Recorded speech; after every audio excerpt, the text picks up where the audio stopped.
Konnichiwa. Welcome to the World Expo. In this video, I will share my experience from exploring the recent Expo in Osaka, Japan. But before I do that, I want to talk about what the World Expo is, or as it was originally called, the World's Fair. Hope you're ready for some learning. Let's go back in time a little bit, shall we? It all began in 1851. I know, history lesson, here we go. In London, with something called the Great Exhibition. They built this incredible glass building called the Crystal Palace and invited the whole world to come show their best stuff. Millions of people showed up. It was like the Olympics, with technology and the world's biggest carnival. Later on in 1889 in Paris, they built this thing you might know of called the Eiffel Tower. Yeah. That thing with the rats across from it. Yeah, this was built just for the fair, but they obviously decided to keep it afterward. Then in 1893 in Chicago, they created this stunning white city, sus, that looked like a dream world. It inspired tons of movies and even Disney parks years later. Alright, so imagine this. A place where you have the biggest, most epic, international show and tell ever created. Countries from literally all over the planet would get together in one giant place, and each one built its own fancy building called a pavilion. Inside those pavilions, they show off the coolest new inventions and technology, their most beautiful art and culture, amazing food from their country, what they think the future would look like, sometimes even rides, gardens, performances, and crazy architecture. It's part science museum, part art gallery, just basically them saying, look how awesome my country is, all rolled into one massive event that lasts several months. So as I said at the beginning of this video, I was able to attend the most recent one in Osaka, Japan. Of course, these events still happen. They're just a bit more modern and focused on big global topics like the environment, technology, or the future of humanity. Sounds very important. Okay, ladies and gentlemen, thank you for waiting. It's time to explore Osaka Expo 2025. So to get to the event, I took a train to Umeshima Station, which is a brand new subway station built specifically as the main gateway to the expo. I got there early and still had to wait a while. There were an insane, I mean insane amount of people there. People all over the world coming to this event. I cannot tell you how insane it was, except that it was.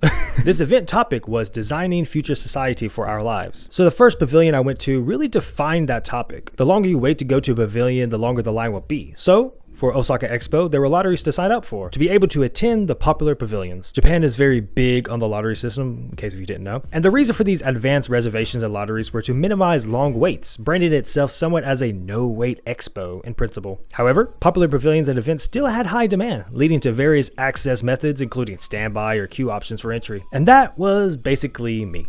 And more waiting begins. But that's what keeps it interesting, right? Anyway, the first pavilion I went to was Tech World. This pavilion was designed to highlight Taiwan's cutting edge, digital tech, culture, and natural beauty. The pavilion's architectural theme was Mountains of the Heart, drawing inspiration from Taiwan's towering mountains. It blended elements of life, future, and nature to create an immersive experience. It stimulated visitors' 6 senses: sight, hearing, smell, touch, taste, and emotion.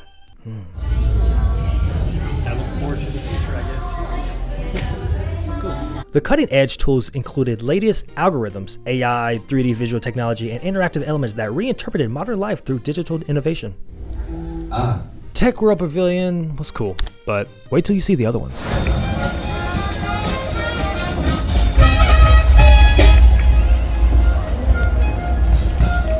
Next up, Spain. The whole pavilion is themed around the Kuroshio Current, which is a massive ocean current that connects Spain and Japan historically. This pavilion is all about the ocean and the sun, two things both countries are obsessed with, and how we're all linked by the sea, plus a big message on protecting it and sustainability. The structure uses repeated wooden porticos. Porticos? Sorry if I butchered that create these flowing interior spaces. Feels organic, like being underwater or in a wave. Walls are covered in massive curved screens with projections of swirling currents, schools of fish, drifting jellyfish, plankton producing oxygen. This place just shows how the ocean connects us. There's a brighter, warmer zone with walls packed with thousands of tiny postcards like tiles showing Spanish scenes, culture, people, and live digital feeds from visitors mixing old school mail with modern social vibes. Everything about this pavilion is built with recycled materials, wooden beams, panels from fishing nets, and paper, designed to be fully dismantled and reused. It's pretty cool. After this, I went over to Turkey's. I've always been wanting to explore this country one day, so I was curious about the pavilion. It sucked, but I still check out the country. So one thing I really like about this event is that it's fun. Even if you don't go to a pavilion, there's just so much to do and see.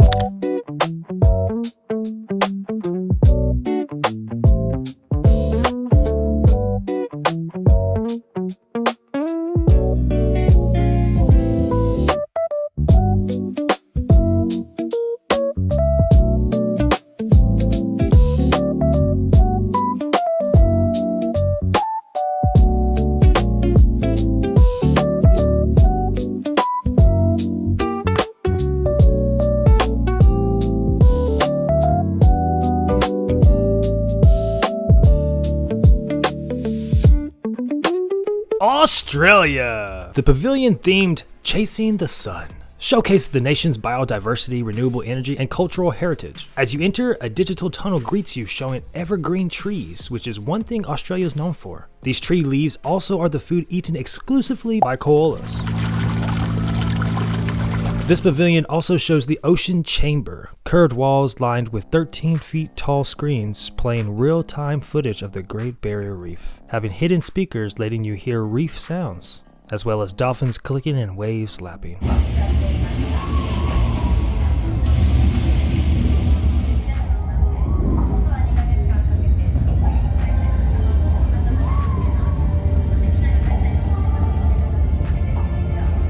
It was real soothing. Everything's built with recycled steel and solar panels that actually feed the Expo grid.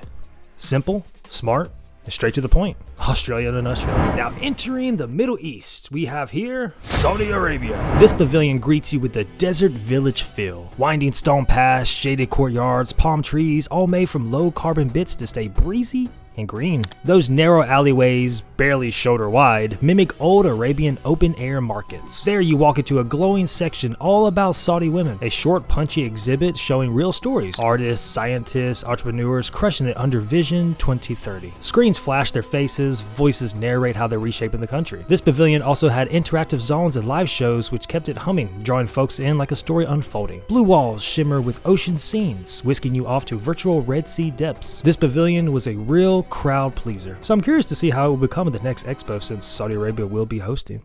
So, before the Expo closed, I went to see one more pavilion, Indonesia. Now, I was really looking forward to going here only because of one simple video that went viral in Japan.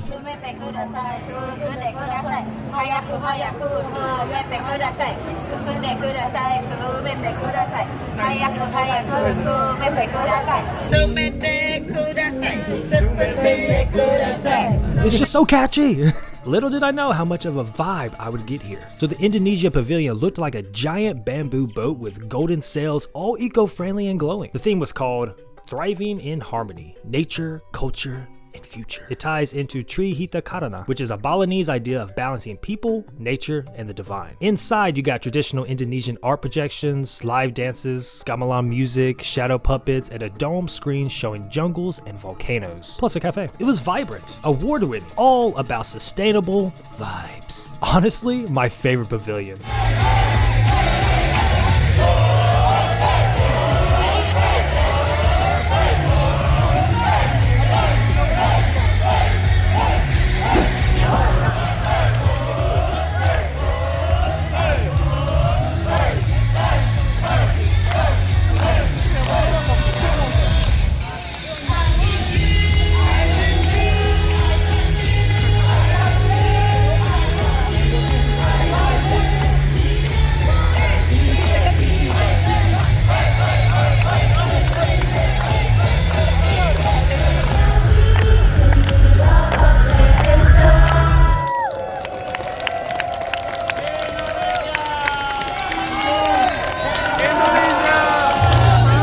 Love Indonesian bros. So with the Expo closing, it was time to head off while stuck in the chaos, remembering this once in a lifetime experience.